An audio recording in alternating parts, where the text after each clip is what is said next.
The other day I was watching a video on a gentleman who was restoring an old lathe.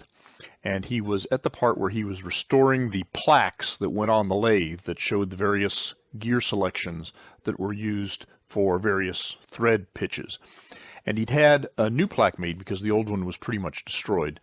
And he was mounting this plaque on the lathe, and the plaque has some little holes in it, and it uses a little thing called a drive screw, and I'll put a picture up of a drive screw.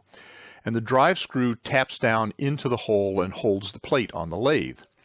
And he said ordinarily he would use a brass hammer to drive those in, but he had found that brass was hard enough to mar either the pin or the plate if he wasn't very careful. And as a result, what he'd started using was a copper hammer because the copper was softer. And I thought, ooh, I want a copper hammer. So I trotted over to my computer and went to an online supplier of metal materials, and I ordered myself up a piece of copper. I decided that about 2 3/4 inches was about the right length, and about 1 inch in diameter was about the diameter for the little hammer I wanted to make for fine work. And while I was there looking at copper, I thought, well, gee, might as well get a piece of brass as well and make a brass hammer as well. And oh, look, they've got aluminum. I should make an aluminum hammer as well. That'd be nice. It's a soft material. It'd be nice for tapping things in, and it's not quite as heavy. And then, oh, they've got some bronze. A piece of bronze would be nice. Well, I might as well get a couple of pieces of steel, so I got a piece of mild steel, just soft iron, 1018, and then a piece of hardenable steel, so I could make a hardened face hammer. And oh, what the heck, a piece of stainless steel would be nice too. That'd be fun. And why not pick up a couple pieces of plastic while I'm at it? And so I did. And then I was thinking, there's some other materials I might like to make hammers out of, and those include lead. Lead makes a soft hammer, but very heavy, and some rawhide. Rawhide makes a nice mallet for driving tools for leatherworking, for example. So I ordered up my materials, and while I was waiting for them to come in, I decided I would make a prototype to see how it would work. So I got some 1-inch wooden dowel. This was 1-inch maple wooden dowel, and I created a prototype.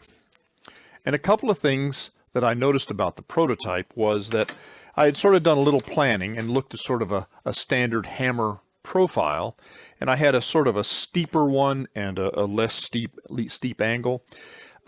Typical hammer profile is because a blacksmith, when he makes a hammer, is drawing out the material to the heads, and he's driving a hole, an oval hole typically, through the material in order to mount a handle, and that's why a hammer has its sort of traditional shape.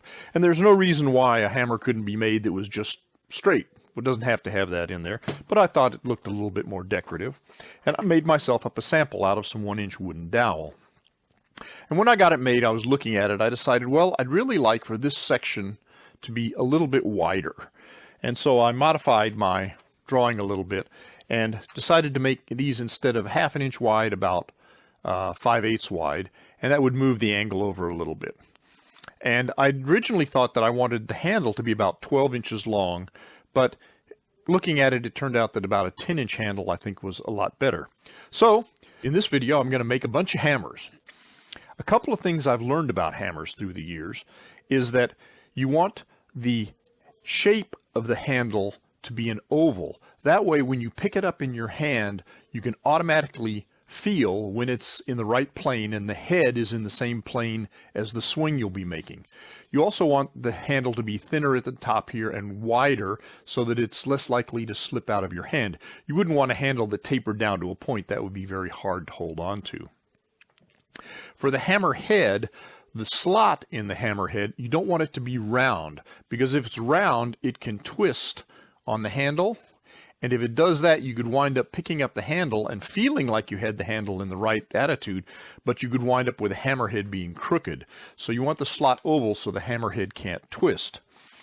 I made my slot 3/8 inches wide and 11/16 long, and it's rounded on both ends.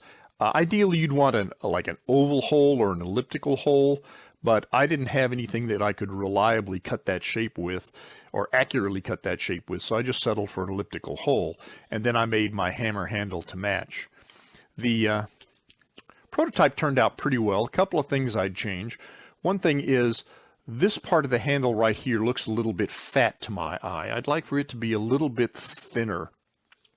I'd also like for this little seat area here where the hammer head seats against the wider section to be a little bit better formed so there wasn't this gap. The other thing you need to be aware of is to make sure that your grain in your handle is running this way.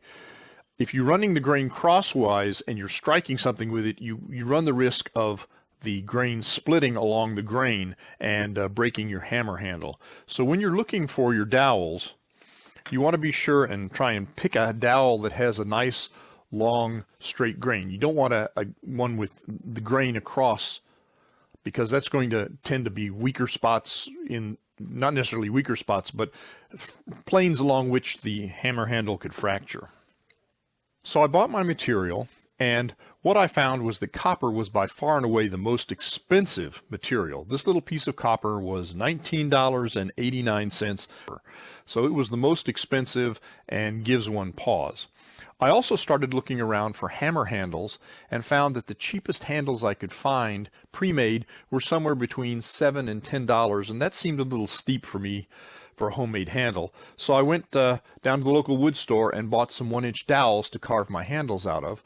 A 1-inch dowel is $7.99, and that makes each handle cost. You can get 3 of them out of a 36-inch long dowel. That makes the cost of each hammer handle about $2.50 or so. And that seemed more reasonable, although it is more work.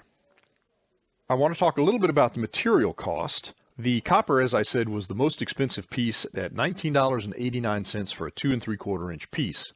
Turns out the plain cold rolled steel, just soft iron, was the least expensive piece at $2.73. Aluminum was $3.15. The hardenable steel was $3.81. The bronze was $14.61. Stainless steel was $6.09. Brass by the inch was a total of $6.69 for a 2 3/4 inch piece. The acetal plastic was $3.12, and the white nylon was $4.59. I also bought a sheet of lead. It's 1/8 inch thick and 12 inches by 12 inches, and I will cut a strip out of this 2 3/4 inches wide and then roll it up and then machine it. It came in a ridiculously heavy envelope, and the cost for the whole sheet was about $30, which means that a single piece for a single hammer is going to be about $7.99 each.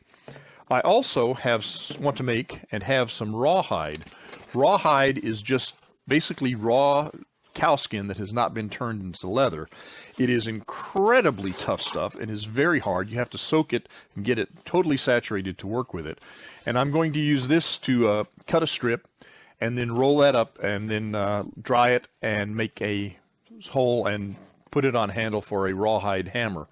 Rawhide hammers are typically used, I think I said, to work with leather tools. It makes a fairly soft hammer, but wears away, but is remarkably durable.